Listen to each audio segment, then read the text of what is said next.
सत्तामा क्लबहरूमा चाहिँ राजा वीरेन्द्रले विभिन्न थरीका आइमाईहरूसँग रसरङ्ग मचाउन थालेपछि त्यस बेलाको स्टेट्सम्यानदेखि भारतीय पत्रिकाहरूले टिप्पणी गरे के हो र नेहरूले बाध्य गरे इन्डियाको प्रधानमन्त्रीले बोले यो नेपालको राजाको तरिका ठिक भएन भनेर। राजा त्रिभुवनले काँधमा बोकेर देशमा ल्याएर राजा बनाइयो।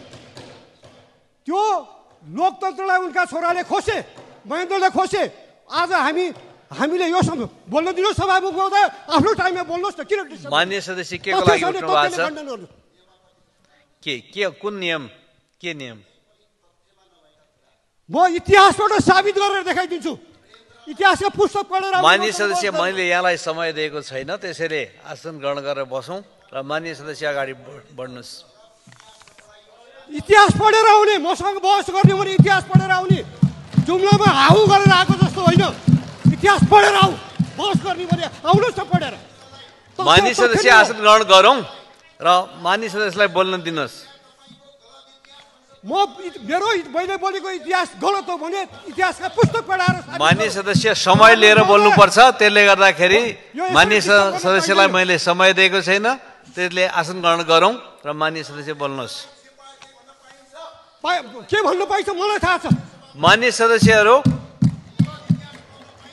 यहाँ मैले बोल्न पाऊँ सभामुख महोदय। मेरो गएको समयको हिसाब होस्, यो डिस्टर्ब भएको समयको, यो मेरो समयको डिस्टर्ब। मान्य सदस्य आसन ग्रहण गरेर बसौँ।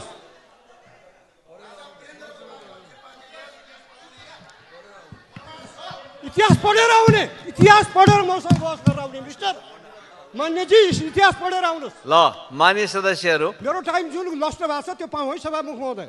मान्य सदस्यहरू, म फेरि यहाँहरूलाई के सम्झाउन चाहन्छु भने मान्य सदस्यहरूले हाम्रो यहाँको प्रबन्ध व्यवस्था, खास गरिकन हाम्रो नियमावलीको आधारबाट हामी आफ्ना अभिव्यक्तिहरू दिन्छौँ।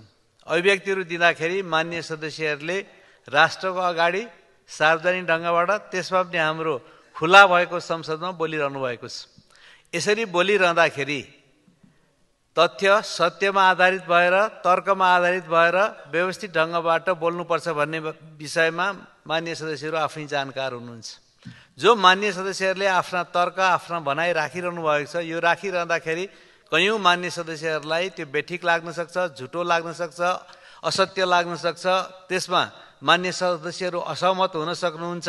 तर यी कुराहरूमा विधिवत ढङ्गबाटै प्रतिवाद गर्नुपर्छ, विधिवत ढङ्गबाटै खण्डन गर्नुपर्छ, प्रणाली अन्तर्गत नै खण्डन गर्नुपर्छ र हामीले तय गरेको व्यवस्था अन्तर्गत नै खण्डन गर्नुपर्छ। र त्यसको बारेमा मान्य सदस्यहरू जानकार हुनुहुन्छ।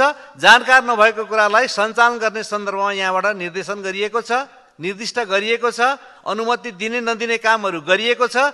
आज यो संसद, दोस्रो संसद पनि करिब 2.5 वर्ष बिताउन लागिसकेको छ।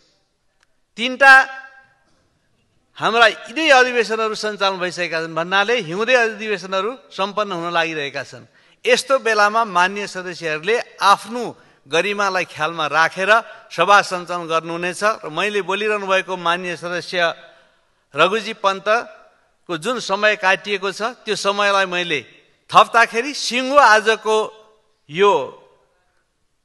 आजको दिनको कार्यसूचीमा समय प्रभावित हुन्छ भन्ने कुरालाई पनि ध्यानमा राख्दै म यो काटिएको समयलाई थप्न चाहन्छु। फेरिदेखि यस्तो वातावरण नबनाउनको लागि मान्य सदस्यले ध्यान पुर्याउनु हुनेछ। मान्य सदस्य रघुजी पन्त अगाडि बढ्नुहोस्। हस्, धन्यवाद सभामुख महोदय। मेरो काटिएको 10-12 मिनट छ, प्लस होस् यो प्रश्न कुरा। अब सभामुख महोदय, मैले के भने भन्दाखेरि हामीले यो संसदबाट